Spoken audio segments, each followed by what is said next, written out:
अस्सलाम वालेकुम। इस बंदे की ज़रा आप डीपी देखें। इसने कश्मीर का झंडा जो है वो एक गधे के ऊपर लगा और ये इसने अपनी प्रोफाइल पिक्चर लगाई हुई और साथ में लिखा हुआ क्या है, नमक हराम कश्मीरी। पहले तो ये अगर जवाब दे दें कि नमक हराम कैसे इन्होंने कहा, क्या किया कश्मीरियों ने, कोई इनके पास जवाब ही नहीं होगा। सिर्फ कहेंगे क्या, 78 सालों से हमारा खा रहे।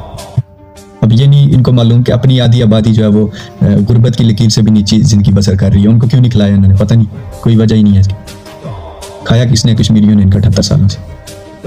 बाकी इनको ये नहीं मालूम कि इन्होंने कश्मीर से क्या क्या मफाद हासिल किया।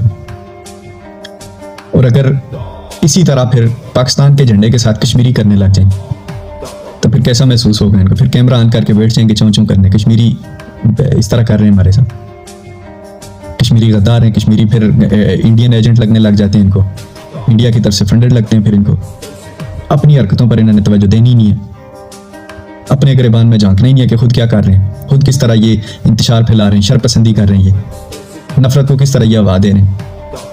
ये मैं सबको नहीं कह रहा, ये चंद जो है वो शरपसंद होते हैं इस तरह के जो कश्मीरी और पाकिस्तानी अवाम के दरमियान नफरत डाल रहे हैं। छोटी छोटी बातों को ये मिर्च मसाला लगाकर आप ये लोगों के सामने इस तरह बयान करते हैं कि बहुत बड़ा ही कोई मसला हो गया। गद्दारी कर गए कश्मीरी इनके साथ। क्या गद्दारी की, अपना झंडा लहरा दिया, आज़ादी का नारा लगा दिया, खुद मुख्तारी का नारा लगा दिया, इससे इनको मसला होता है। उस पार का कश्मीरी अगर लगा दे खुद मुख्तारी का नारा तो वो वफादार है, इस तरफ का कश्मीरी अगर लगा दे तो ये गद्दार है।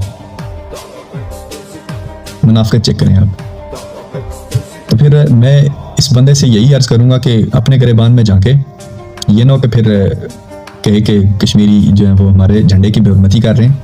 अपने गिरबान में भी जाके फिर हम भी नहीं देखेंगे कि किसी को बुरा लगता है, किसी शख्स को, किसी इदारे को, किसी सियासतदान को, किसी को भी बुरा लगता है, फिर लगता रहे। फिर हम भी यही कहेंगे कि अब जिसको बुरा लगता है लगता रहे साहिब, हम देश के बदजात कमीनों से लड़ेंगे। कश्मीर जिंदाबाद, कश्मीर पाइंदाबाद।